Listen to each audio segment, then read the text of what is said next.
কাম কৰি আছে এয়া চাওক মাটি এনেকৈ খেৰৰ সৈতে একেলগ কৰি লয় তাৰপিছত এই মূৰ্তিসমূহ এনেকৈ বনায় আৰু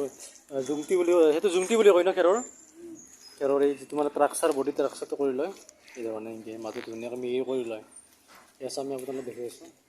এই ধৰণে কি সুন্দৰকৈ মূৰ্তিসমূহ বনায় চাই থাকক ভিডিঅ'টো শেষলৈকে চাব ভাল লাগিলে লাইক কমেণ্ট শ্বেয়াৰ আৰু যদি এতিয়ালৈকে ছাবস্ক্ৰাইব কৰিবগৈ ছাবস্ক্ৰাইব কৰি ল'ব এইদৰেই মূৰ্তিসমূহ পলিচ কৰা হয় এয়া চাওক সাপ এঘৰ বনাই কি সুন্দৰভাৱে পলিচ কৰি আছে চাই থাকক ভিডিঅ'টি নিশ্চয় ভাল পাব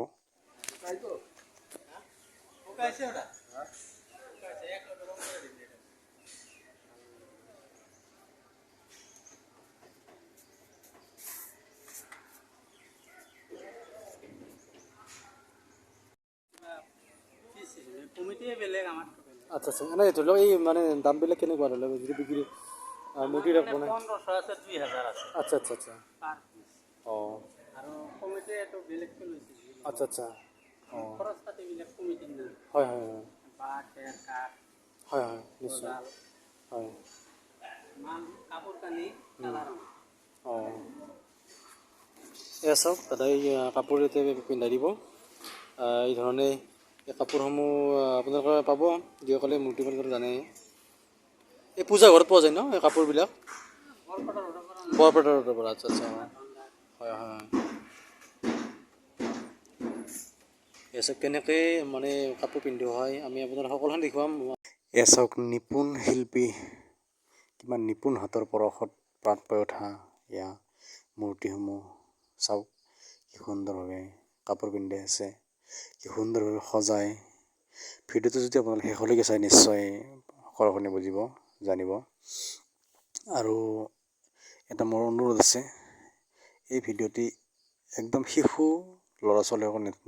যাতে নাচায় মই এনেকুৱা ধৰণৰ ভিডিঅ' এটা বনাইছিলোঁ কিন্তু সেই ভিডিঅ'টোত মই সম্পূৰ্ণ দেখুৱাব নোৱাৰিলোঁ কিন্তু এইটো ভিডিঅ'ত আমি আপোনালোকক যিমান পাৰি দেখুৱাবলৈ চেষ্টা কৰিম মূৰ্তি বনোৱাৰ পৰা মাটি কেনেকৈ খনাৰ পৰা মূৰ্তি বনোৱাৰ পৰা আদি কৰি ৰং দিয়াৰ পৰা একদম কাপোৰ পিন্ধাই সুন্দৰভাৱে সজাই পৰাই তললৈকে আমি যিমান পাৰি আপোনালোকক দেখুৱাবলৈ চেষ্টা কৰি আছোঁ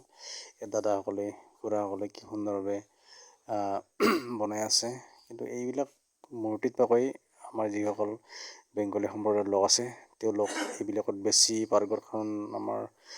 তেওঁলোকে সাধাৰণতে তেওঁলোকে বনোৱা দেখা যায় আমাৰ সমাজত আমি যিমান দেখিছোঁ তেওঁলোকে বনায় থাকিলে যিমান সহজ যেন লাগিলেও এয়া আচলতে বহুত কষ্টৰ কাম বহুত মেহনতৰ কাম কাৰণ খেৰৰে জুংটি বনায়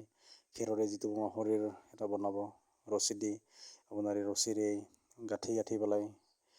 তাৰপিছত আপোনাৰ মাটি লিপিব মাটি লিপি ৰং কৰিব ৰং কৰি কাপোৰ পিন্ধিব কিমান দীঘলীয়া প্ৰচেছ তেওঁলোকে অনায়াসে ইমান সুন্দৰভাৱে কৰে কাৰণ তেওঁলোকৰ যিটো প্ৰেক্টিছ দৈনন্দিন যিটো তেওঁলোকৰ অনুশীলন যিটো চৰ্চা সেইকাৰণে তেওঁলোকে পাৰিছে আচলতে এইবিলাক ক্ষেত্ৰত আমাৰ কলিকতাত প্ৰায় আৰ্টিষ্ট দেখা পোৱা যায় মাটিৰ মূৰ্তি বনোৱা হওক বা ছবি অঁকাৰ ক্ষেত্ৰত কাৰণ কলিকতাখন জানেই সকলোৱে জানে কলিকতাত বহুত আৰ্টিষ্ট তেওঁলোকে জন্মগতভাৱে প্ৰতিজন ঘৰতে এজন আৰ্টিষ্ট থাকে জন্মগতভাৱে তেওঁলোকে ভাল ছবি আঁকিবলৈ শিকে আৰু এইবিলাক মূৰ্তি সুন্দৰভাৱে বনাবলৈ চেষ্টা কৰে অসমীয়াৰ ক্ষেত্ৰত খুব কম দেখা যায় তথাপিও কিছু হয়তো থাকিব পাৰে কিন্তু এতিয়া ছবি অঁকাটো আমাৰ অসমীয়াও অজস্ৰ আছে কিন্তু মূৰ্তি বনোৱা কিন্তু সিমান নাই আচলতে ছবি আঁকিলেও এইবিলাক জনাটো দৰকাৰ সেইকাৰণে মই ভিডিঅ'টো বনাইছোঁ মই এতিয়ালৈকে বনোৱা নাই বাৰু তথাপিও এয়া চব প্ৰস্তুতি চলি আছে এয়া মহাদেৱৰ মূৰ্তি এয়া মা এই বিভিন্ন ধৰণৰ মূৰ্তি বনাই আছে এয়া চব ধুনীয়াকৈ বনাইছে ৰ'দত শুকাবলৈ দিছে এয়া চব এনেকৈ এইবিলাক মূৰ্তিবিলাক পলিচ কৰি থকা হৈছে এইধৰণে এনেকৈ ধুনীয়াকৈ ৰং কৰি আছে আৰ্টিষ্ট কি ক'লে আৰ্টিষ্ট পেইণ্ট কালাৰ এয়া চব গণেশ প্ৰভুৰ মূৰ্তি এনেকৈ ধুনীয়াকৈ ইয়াতে ধুনীয়া ৰং কৰি কাপোৰ পিন্ধাই দিব তাৰপিছত খুৰা কি ধুনীয়াকৈ বনাইছে টোটেল কিমানটা আছে খুৰা মূৰ্তি বনাই আছে টোটেল কিমান হ'ব আছে হ'ব ন আচ্ছা আচ্ছা এয়া চাওক দাদাজনে কি সুন্দৰভাৱে মাৰ কাপোৰ এইজনে সজাই আছে ভগৱান শ্ৰীকৃষ্ণৰ বিভিন্ন লীলা দৰ্শন আপোনালোকে ৰাসলৈ আহিব। এইবিলাক ধুনীয়াকৈ কাপোৰ পিন্ধাই দিব, ৰং কৰি দিব, চাব পাৰিব কাৰণে অকল আহি বুলি কোৱা। তাৰপিছত এইখিনি এইবিলাক ৰঙেৰে তেওঁলোকে আৰ্টিষ্ট পেইণ্ট কালাৰ দি ৰং কৰে। প্ৰায় কাম সম্পূৰ্ণ হৈ উঠিছে, কিন্তু কিছু কিছু বাকী আছে। ইয়াত চাওক ৰং সানাই কি ধুনীয়াকৈ সজাই থৈ দিছে, অলপ শুকাবলৈ দিছে। তাৰপিছত ইয়াতে কাপোৰ পিন্ধাই সুন্দৰভাৱে মূৰ্তি বনাব। এই কি বিভিন্ন